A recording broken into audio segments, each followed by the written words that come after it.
I feel like we got a jam-packed show today. do. And I feel like the biggest thing that's happening right now in the NBA, it's a debate about whether or not the 65-game stipulation is fair or not.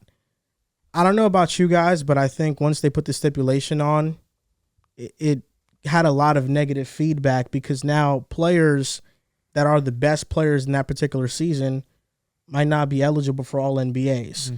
And that's important because if you don't make an all NBA team, you can lose out on a lot of money. Tyrese is, I think he's flirting with losing like 40 mil. Correct. And that's the pushback from players now. And we've seen two guys get injured. You know, Halliburton came back early, re-injured his hamstring, and Joel Embiid came back early against the Warriors and injured his knee. Mm-hmm. So now we see high-profile players getting re-injured because they're forcing themselves to play when their body's not 100%.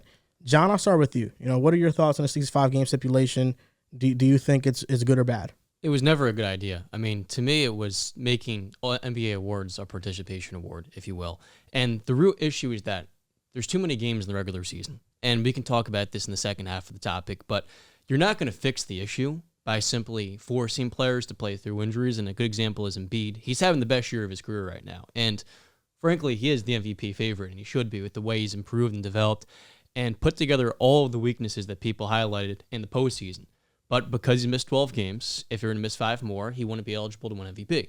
And it really does redefine NBA history in a lens to where, okay, if Kevin Durant has an incredible season and plays 64 games, and Julius Randle, let's say, plays extra 5, he gets that All-NBA nod, and he's going to make more money long-term in the next contract. It would be a little bit different for those two guys because they've already reached the criteria. But the other thing to me is just when they're forcing guys to play through these injuries, they're not going to be available in the postseason. And the NBA's goal here is to make sure marquee games, these stars are playing each other. And a great example of this would be Nuggets-Sixers, right? These two teams had the two best centers in the NBA. These are two of the faces of the NBA. And Embiid has not played in Denver since 2019, 4 years ago, partly because of the mileage and just on a long road trip. But the issue to me is that for these marquee regular season games, because there's 4 a week, the NBA is missing out on actually selling these two stars playing. Like, imagine if every other time Patrick Mahomes and Josh Allen played, one of those two quarterbacks was out. It'd be terrible. You wouldn't want to watch the game. And if the NBA's goal is to make the regular season interesting, the Philly best won way, too, right? Philly won that game. Yes, they did. Without Embiid? No one watched, so no one cared. Did they? And if Yeah, the I think NBA Philly wants game. to make the regular season interesting, You got a point. I didn't even watch the game. I didn't care about it as soon as Embiid was ruled out. No, yeah, as The soon as Nuggets won. Oh, they did? 111, I thought 105. Philly won. 111 won what? 105. It was close. Oh, that's they what it had was. some nasty the lineups last out time there. the two teams played, Philly won. And the issue to me is, I want to jump into this In straight Philly, up. they won, yeah. If the NBA had 2 to 3 games a week, opposed to 3 to 4, even 5 in a certain month for a team, these stars are going to be a lot more available when it matters. And I think the 65-game stipulation was always risky, and they definitely have to take this out as soon as possible. So are you saying that what sounds like is to reduce the regular season, the number of games? Absolutely. And you know what people are going to say? Well, now the stars are losing money. And I don't know if that's necessarily fully true. At first, they're going to lose money because the ticket sales going down. But if you're trying to make the NBA regular season more interesting, right, and the season shorter, if you're increasing the meaning and value of every single game, fans will be more engaged. Like, I cover the NBA. I can't watch every single game every single night. So as a fan, all the people that I know, no one's really tuning into every single regular season game because it's watered down the product. If you make the product mean more, because there's 58 to 60 games, so it's 2 times the college schedule, but not over 3 times, people are going to be more interested. And I think that's the frustrating part. The NBA is not willing to take that leap because on the other side, they can make up the money they're losing from ticket sales by increasing jersey sales, making the league more engaging, and helping improve its outreach. Because their goal right now should be improving the global brand of the NBA. And it's not going to improve with Joel Embiid and Tyrese Halliburton missing more time, more important regular season games. And I think this is the best way for the NBA to have a higher overall product. Stars have longer careers because they'll have more time to rest and recover. And if you can get a fully healthy playoff series, or at least more of those, it's going to make the NBA a way better product. And that's why last year I looked at Premier Playoff Series. I think it starts with the regular season. Kawhi misses an entire playoff series that could have been great. What if he played all 7 games? It changes the entire way NBA history will be shaped. And quite frankly, I think this is the most under-talked part of the NBA right now. It's frustrating. You're going to school for marketing, right? Yeah. That was a great marketing strategy. You should go into the NBA and tell them that Appreciate shit. that. You go to school? Yeah. He just started this year. year. Oh, where you I go? just found bro. that out too. No free promos. Oh, No free promos. He's going to school near us. That might be your alma mater one day. We're on the same fucking team. What do you mean no free promos? No, saying Gotta for give one us of those shouting them out. scholarships or shout No, out. You know no what I mean? promoting the school. He's Yeah. saying. It's one near us though. I don't 10 want- minutes away from I his don't, house. I don't want to know anymore. Okay. No free promos. Shout was out, a great Shout out plan. the guys in the chat. I see Irwin saying it's his first time in here. I see Jay King's in here. Shout out to everyone showing love in the chat. If you like the hoodies, give us a thumbs up. Give us a thumbs up. They're saying they want the black ones too. Unfortunately, those are not for sale. Next drop, we will Next definitely drop. have those. Yeah. Yeah, Season don't worry 3. about it. What do you got to say, Does, about John's response to the 65 game rule? Yeah, I mean, it's really tough for the all NBA awards. I think when the rule first came out too, there were some questions around it, and like anything else, we had to see how it played out in real time. And I think the NBA made one amazing adjustment this year. The in-season tournament was one of the best things they've added to the NBA in a long time, maybe in my lifetime period, the best single adjustment in terms of formatting that I've ever seen. And then they made one really bad decision, and that's doing the 65 game stipulation. I do think for MVP, DPOY, the awards, there can be a minimum and there should be a minimum, but I think 65 games is a bit too strict. Playing 65 games is a large portion of the season, and something more reasonable like 50 or 55 games feels fair if you look around throughout NBA history. It feels like 65 is just a bit too harsh, especially when we have some of the best players in the world like Joel Embiid last night try to play through injury, and all of the criticism he received from the media, I'm sure was going through his head last night when he sat out against Denver, although it was very questionable how he sat out. That the day before, 2 days before, he said he was going to play. Up until 15 minutes before game time, he was fine on the injury report. Then all of a sudden, he gets ruled out. I think that's why people were upset with that. It's not like he was on the injury report, he was questionable and sat out. It's just that he was supposed to play and he didn't. But we saw last night that he was legitimately injured. And it was a bit surprising to see Philly, even when you were watching that game last night, he was laboring throughout that game. You could tell that he wasn't 100%, against the Warriors. I think I said Philly, but he was laboring throughout that game. And then that late hit, I think, was Kuminga who landed on his knee. That took him out of the game. So hopefully he's good for the rest of the season. Hopefully nothing too serious. It feels like it'd be surprised if he plays before the All-Star game. But those, I think, are some of the situations the NBA maybe didn't think about or has to be adjusted this upcoming offseason. Because if they're able to find a happy medium where it's like 65 was too much, let's get back together, the NBA PA and the NBA, and say, how about we do 50 or 55 games? That feels like a more reasonable situation where guys are still playing a good amount of games, but it's not too much for where they feel like they have to push through these injuries.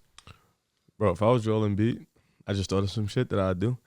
I'd tell my coach pardon me. You're good, bro. I'd tell my coach that I'm suiting up, going for a minute, and then come That's out the and option then they not have. play for the rest of the game. It is the option they have. That's what I would do if I was Joel Embiid. But He's not taking a tip. yeah, John, I don't know. I think shortening the season, 82 games, shortening. I don't know. I think the we should take away back-to-backs. I think that's definitely an option. Mm-hmm. Those six games in 7 days, long road trips. Those are tough ones. I think you can keep the 82 game season, but kind of manage it better. I think the fact that those, especially with the older players, I know some of these teams have to travel a lot throughout the week, and that's tough for them. I think the 65 rule is tough because I think, like you mentioned it, 50, 55 is valid. Some players are just older. Some players have legitimate injuries, but I understand the thought process. They wanted to make regular season games matter a little bit more, and that's why they added the in-season tournament.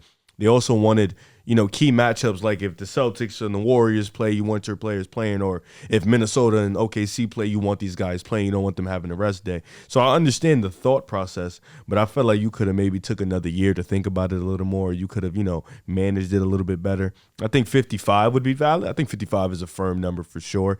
I just think right now it's too attached to these players' money.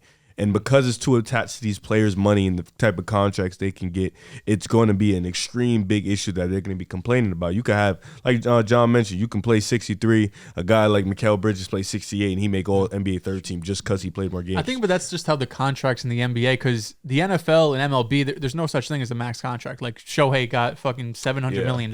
Like there's literal maxes in the NBA. It was that you don't have because in other the sports. rule was supposed to, if I remember correctly, the rule was in play so teams can, like low market teams can keep their star players, and that's what it was. Yeah, I mean, that is an issue you see in the MLB, not so much as the NFL, though. There's, Kansas City's the best team in the league. It's Kansas City.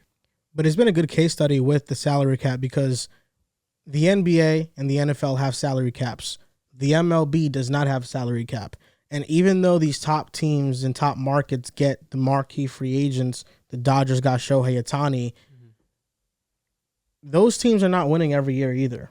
So I think even in leagues where there's not a salary cap, there can be parity among them. You just have to have those small market teams do things much differently. I think this rule is going to be done after this year.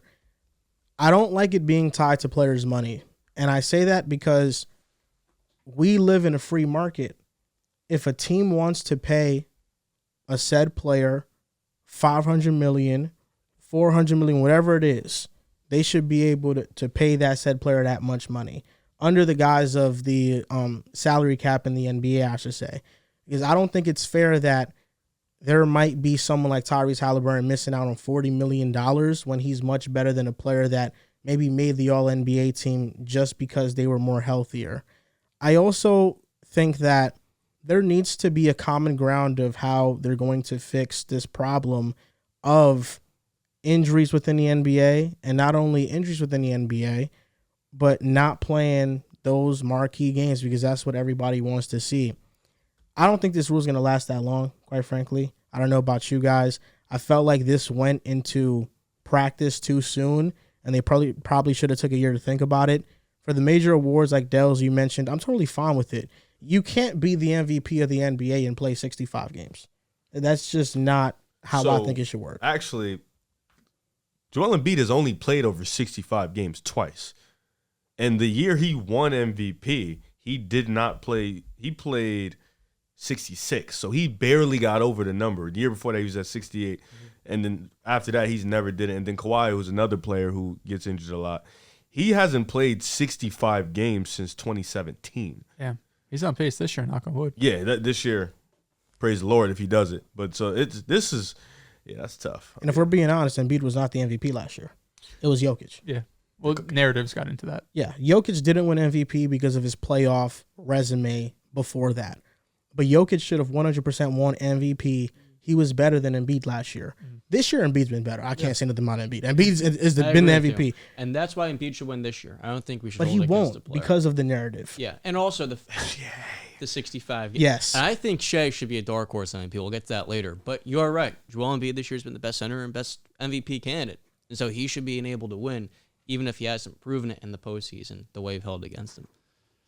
I don't know. It's tough because I think, you can't, at the end of the day, you can't control if a player gets hurt or not. A player could just be an injury-prone player. A player could just have a situation where somebody falls on their ankle or something like that. So it's really hard to definitively stop that, with all the medical advances we do have. We try to make the best of it. But I do think, maybe if we're not going to go away from this rule of 65 games, definitely start figuring out these road trips, these 7 games in 8 days or whatever it is, try to make the schedule a little bit more easing on the body, so we can try to limit these problems as much as we can. The NBA doesn't help either. There's been so many national TV games where you have one team coming off a back-to-back and another team has like 2 or 3 days rest. Feels like they don't care. No. At least if it's your product, you should think about this. If everyone else wants to see their stars, I see Justin in our comments. I wonder if he's an old head. He's like, back in the day, guys used to fly coach and play 3 nights in a row. I don't know about coach, but he's probably right. That's not good. I don't think we have to look at old times and be like, this was harder, and be like, it should still be harder. The NBA is making so much money. These players should have private planes, and they should have chefs and all the type of trainers that they need because they put on a show. We watch all of this. This has all of our attention. That's why you guys are watching us. They should have, the most assets available to them. And not playing in back-to-backs is going to help the product because you'll be able to see your favorite players play more often. I will say I do understand someone like Justin because I can kind of give a pro and con for each side. For the NBA, it does feel like they're not sympathetic towards players actually getting hurt because Kawhi wasn't load managing for the most part. He was genuinely hurt. He mentioned that too. And I think that is important. You can't just say, oh, this is a problem in our league right now. We have to now make a minimum for these players to reach certain money incentives and awards. I think that was just for a league that's been very progressive in other areas. It's kind of been a backwards turn for them, for the NBA to go to.